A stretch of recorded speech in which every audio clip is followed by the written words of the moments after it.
Hello guys, welcome back to my channel. आज के इस वीडियो में हम पढ़ेंगे क्लास 12 के इकोनॉमिक्स का चैप्टर नंबर 4, नई आर्थिक नीति, न्यू इकोनॉमी पॉलिसी। सो बच्चों, से पहले वाले वीडियो में हम ऑलरेडी इस चैप्टर की बिगनिंग और टॉपिक नंबर 1 जिसके अंदर हमने लिबरलाइजेशन पढ़ा था, उसके इम्पैक्ट पढ़े। तो बेसिकली लिबरलाइजेशन को जाना था कि ये होता क्या है। सो बच्चों, वो ऑलरेडी कवर अप हो चुका है। सो जो आज का हमारा टॉपिक होगा वो वित्तीय क्षेत्र संबंधित सुधार होगा, जो एग्ज़ाम के पॉइंट ऑफ व्यू से बहुत बहुत इम्पॉर्टेंट टॉपिक होने वाला है। सो हम इस टॉपिक को बहुत ध्यान से कवर अप करने की कोशिश करेंगे ताकि एग्ज़ाम में हम इससे रिलेटेड किसी भी क्वेश्चन का आंसर दे सकें।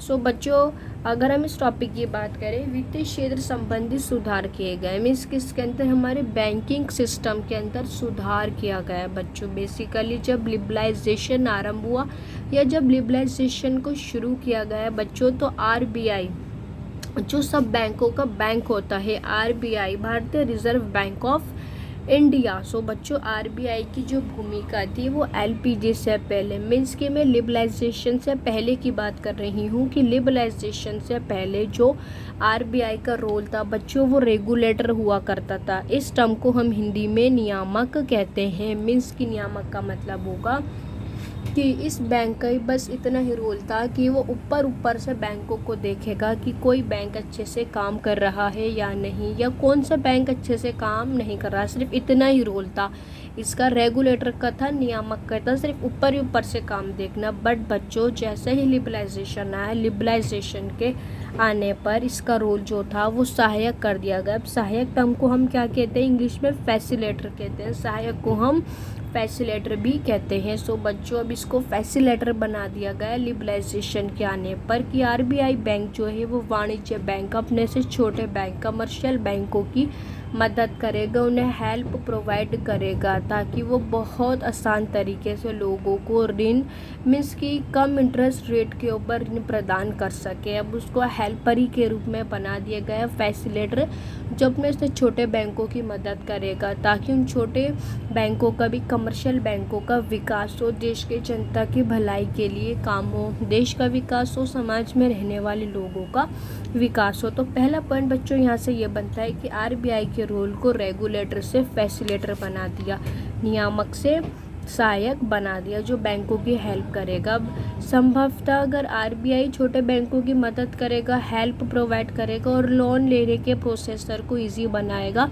तो इसमें पूरी पॉसिबिलिटी थी कि ज़्यादातर बैंक जो थे वो प्राइवेट होना चाहेंगे, क्योंकि उन्हें कहीं ना कहीं बहुत हेल्प मिल रही थी आरबीआई की। सो बच्चों, आई होप फर्स्ट पॉइंट आप बहुत अच्छे से याद रखेंगे कि आरबीआई के रोल को लिबरलाइजेशन के आने पर रेगुलेटर से फैसिलेटर में चेंज कर दिया गया, जो छोटे बैंकों की हेल्प करेगा। तो बच्चों, अगर हम उदारीकरण के पहले की बात करें, जो आरबीआई बैंक था वो व्यापारिक या वाणिज्य बैंकों के लिए जो ब्याज दर होती थी मीन्स की जो इंटरेस्ट रेट होता था वो खुद निर्धारित करता था कि कितने इंटरेस्ट रेट के ऊपर लोन देना चाहिए, या कितना लोन देना चाहिए, कितना लोन नहीं देना चाहिए, क्या ब्याज की रेट ज़्यादा रखनी चाहिए या कम रखनी चाहिए। सो इन सब के ऊपर आरबीआई का था कि आरबीआई डिसाइड करेगा कमर्शियल बैंक के लिए।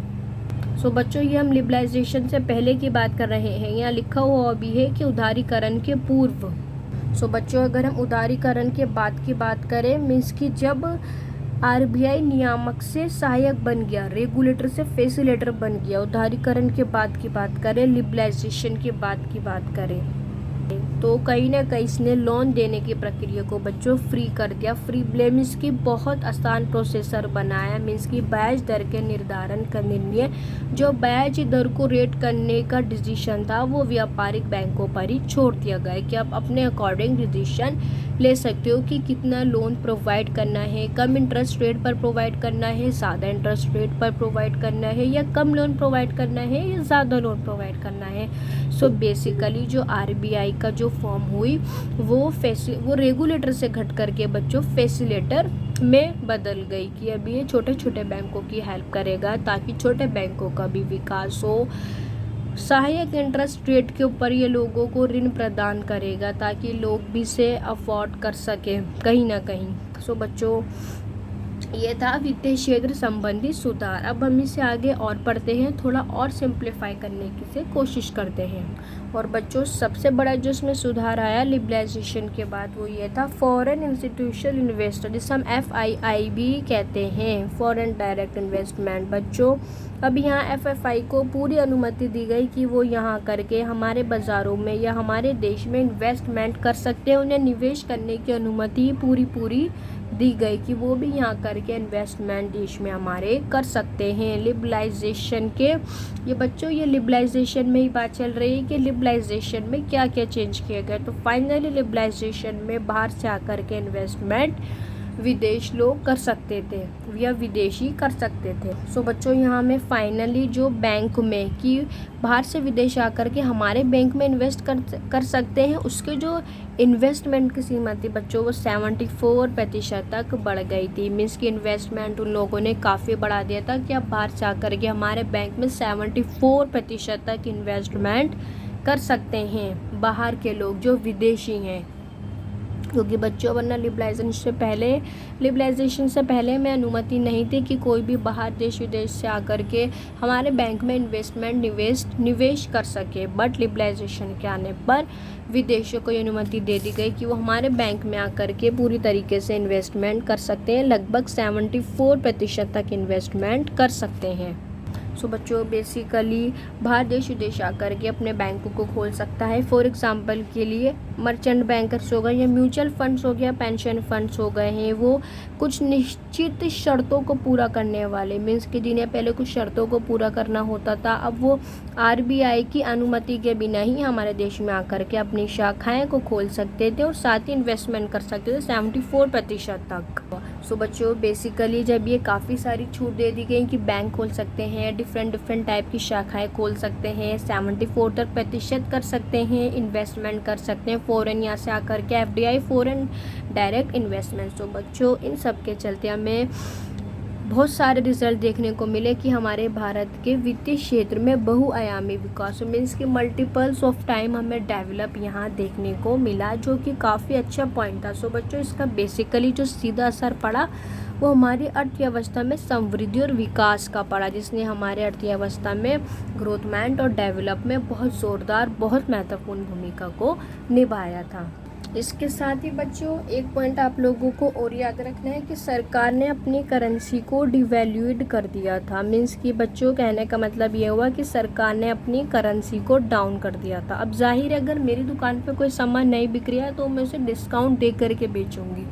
सो इस तरीके से सरकार ने अपनी करेंसी को डाउन कर दिया ताकि लोग यहाँ पर अधिक आकर्षक हों, अधिक इन्वेस्टमेंट करें और अधिक इंडस्ट्रियल सेक्टर को स्थापित करें, बैंक की शाखाएं खोलें। सरकार ने यहाँ तक कि इन्वेस्टमेंट को भी आकर्षित किया कि 74% तक सरकार ने बढ़ा दिया।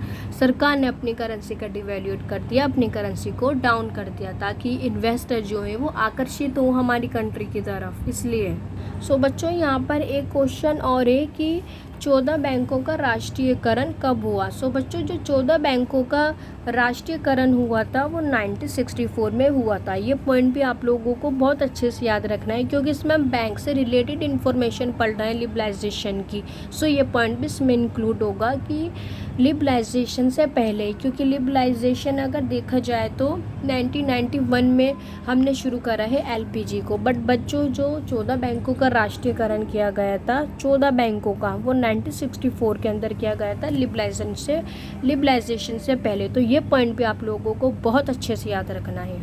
सो बच्चों आई होप आप लोगों को आज का पॉइंट बहुत अच्छे से क्लियर अप हुआ होगा RBI की क्या रोल था वित्तीय क्षेत्र संबंधी सुधार में। सो बच्चों इसके नेक्स्ट वाली वीडियो में हम इसके नेक्स्ट पार्ट को समझेंगे जो दे रखा है विमुद्रीकरण वाले टॉपिक को हम समझने की कोशिश करेंगे। सो बच्चों मिलते हैं नेक्स्ट वीडियो में, जब तक के लिए गुड बाय।